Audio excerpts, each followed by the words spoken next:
desolate shade, and there weep our sad bosoms empty. Let us rather hold fast the mortal sword, and like good men bestride our downfall and birth them. Each new morn, new widows howl, new orphans cry, new sorrow strikes heaven on the face, that it resounds as if it felt with Scotland, and yelled out like syllable of doom. But I believe I'll wail what no believe, and what I can redress as I shall find the time to friend, I will. But you have spoke, it may be so, perchance. This tyrant, whose sole name blisters our tongues, was once thought honest. You have loved him well, he hath not touched you yet. I am young, but something you may discern of him through me, and wisdom to offer up a weak, poor, innocent lamb to appease an angry God. I am not treacherous. But Macbeth is. A good and virtuous nature may recoil in an imperial charge. But I shall crave your pardon. That which you are, my thoughts cannot transpose. Angels are bright still, though the brightest fell. Though all things foul who wear the brows of grace, yet grace must still look so. I have lost my hopes. Perchance even there where I did find my doubts. Why, in that rawness, left you wife and child? Those precious motives, those strong knots of love, without leave-taking. I pray you let not my jealousies be your dishonors, but mine own safeties. You may be rightly just, whatever I shall think. Bleed, poor country. Great tyranny, lay thou thy basest shore, for goodness dare not check thee. Wear thou thy wrongs, the title is afeard. Fare thee well, Lord. I would not be the villain that thou think'st, for the whole space that's in the tyrant's grasp, in the rich east to boot. Be not offended, I speak not as an absolute fear of you. I think our country sinks beneath the yoke. It weeps, it bleeds, and each new day a gash is added to her wounds. I think withal there would be hands uplifted in my right. And here, from gracious England, have I offer of goodly thousands. But for all this, when I shall tread upon the tire or wear it on my sword, yet my poor country shall have more vices than it had before, more supper and more sundry ways than ever, by him that shall succeed. What should he be? It is myself, I mean, in whom I know all the particulars of vice so grafted that, when they shall be opened, black Macbeth will seem as pure as snow. The poor state esteem him as a lamb, being compared with my confideless arms. Not in the legions of horrid hell can come a devil more damned than evils, to top Macbeth. I grant him bloody, luxurious, avaricious, false, deceitful, sudden, malicious, smacking of every sin that has a name. But there is no bottom, none, in my voluptuousness. Your wives, your daughters, your matrons, and your maids could not fill up the cistern of my lust. And my desire all continent impediments would overbear that did oppose my will. Better Macbeth than such an one to reign. Boundless intemperance in nature is a tyranny. It hath been the untimely emptying of the happy throne and fall of many kings. But fear not yet to take upon you what is yours. You may convey your pleasures in a spacious plenty, and yet seem cold. The time you may so hoodwink, we have willing dames enough. There cannot be that vulture in you to devour so many as will to greatness dedicate themselves, finding it so inclined. With this, there grows in my most ill-composed affection such a staunchless avarice that were I king, I should cut off the nobles for their lands, desire his jewels and this other's house, and my more having would be as a sauce to make me hunger more, that I should forge quarrels unjust against the good and loyal, destroying them for wealth. This avarice sticks deeper, grows with more pernicious root than summer seeming lust, and it hath been the sword of our slain kings. Yet do not fear. Scotland hath foisons to fill up your will of your mere own. All these are portable with other graces' weight. But I have none. The king becoming graces as justice, verity, temperance, stableness, bounty, perseverance, mercy, lowliness, devotion, patience, courage, fortitude. I have no relish of them, but abound in the division of each several crime, acting in many ways. Nay, had I power, I should pour the sweet milk of concord into hell, abhor the universal peace, confound all unity on earth. Oh, Scotland! Scotland! If such a one be fit to govern, speak. I am as I have spoken. Fit to govern? No, not to live.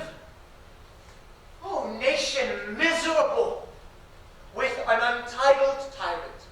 Bloody sceptered, when shalt thou see thy wholesome days again? Since that the truest issue of thy throne by his own interdiction stands accursed, and does blaspheme his breed. Thy royal father was a most sainted king. The queen that bore thee, oftener upon her knees than on her feet, died every day she lived. Fare thee well. These evils thou repeat'st upon thyself hath banished me from Scotland. Oh, my breast, thy hope ends here. Macduff, this noble passion, child of integrity, hath from my soul wiped the black scruples, reconciled my thoughts to thy good truth and honor. Devilish Macbeth by many of his trains hath sought to win me into his power, and modest wisdom plucks me from overcredulous haste. But God above deal between thee and me. For even now I put myself to thy direction and unspeak mine own detraction. Hear of joy the taints and blames I laid upon myself for strangers to my nature. I am yet unknown to woman, never was forsworn, scarcely have coveted what was mine own, at no time broke my faith, would not betray the devil to his fellow, and delight no less in truth than life. My first false speaking was this upon myself. What I am truly is thine and my poor country's to command, whither indeed before thy reproach, old Seaward with 10,000 warlike men already at a point was setting forth. Now, will together, and our chance of goodness be like our warranted quarrel. Why are you silent? Such welcome and unwelcome things at once, 'tis hard to reconcile. Well, more anon. Comes the king forth, I pray you. Aye, sir. There are a crew of wretched souls that sees cure. Their malady convinces the greatest day of art. But at his touch, such sanctity hath heaven given his hand, they presently amend. Thank you, doctor. What's the disease he means? It is called the evil. A most miraculous work in this good king, which often since my here remained in England, I have seen him do.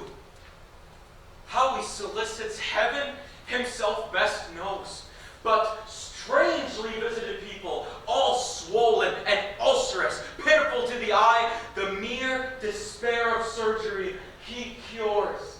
Hanging a golden stamp about their necks, put on with holy prayers, and just spoken to the succeeding royalty, he leaves the healing benediction.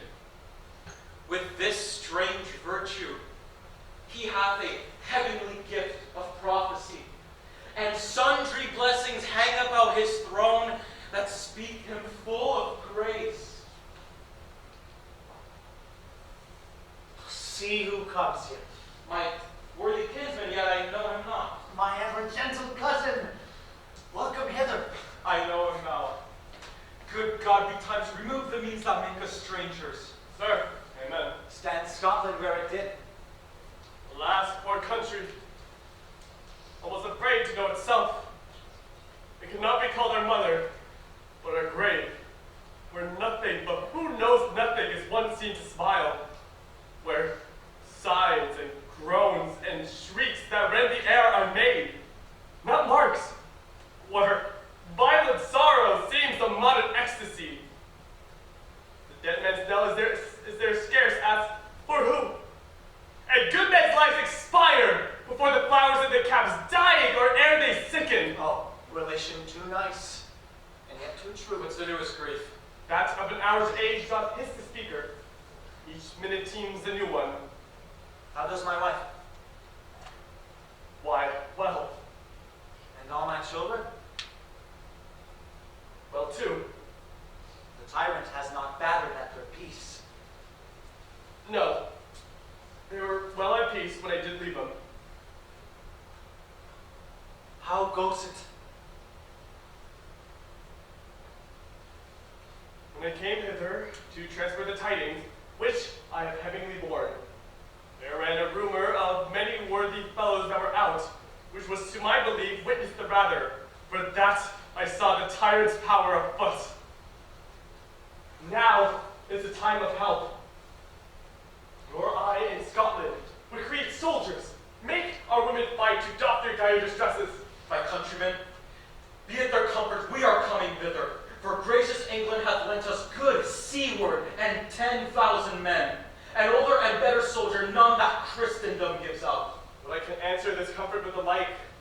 But I have words that would be howled out in the desert air, where hearing should not lash them. What concern they? The general cause, or is it fee grief due to some single breast?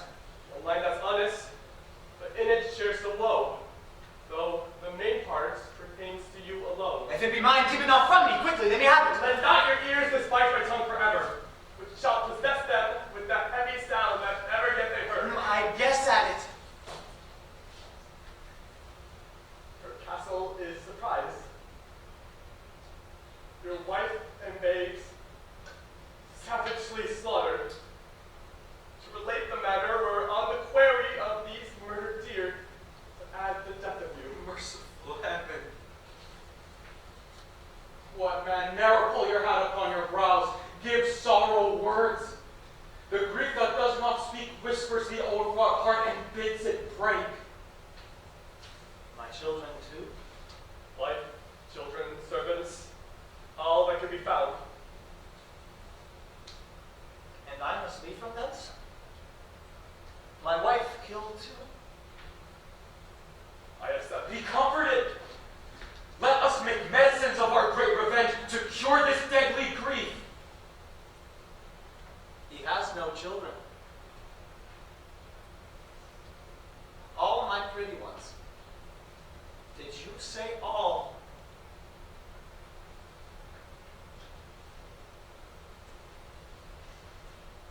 Oh!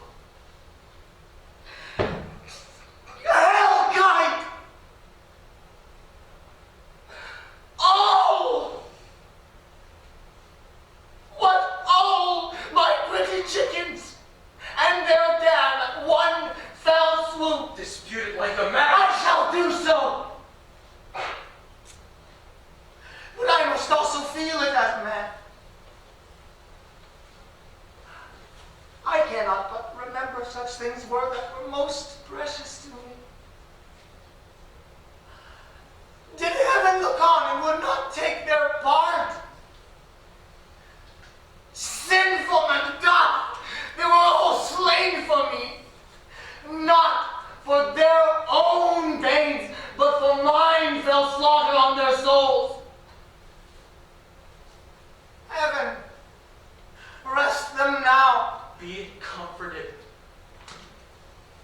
Be this the whetstone of your sword. Let grief convert to anger. Blunt not the heart, enrage it. Oh. I could play the woman with mine eyes and braggart with my tongue. But gentle heavens cut short all intermission.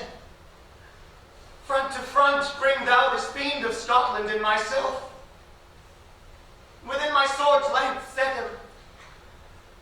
If he escape, him too? This tune goes manly. Come, go we to the king. Our power is ready. Our lack is nothing but our leave. Macbeth is ripe for shaking, and the powers above put on their instruments. Receive what cheer you may. The night is long that never finds the day.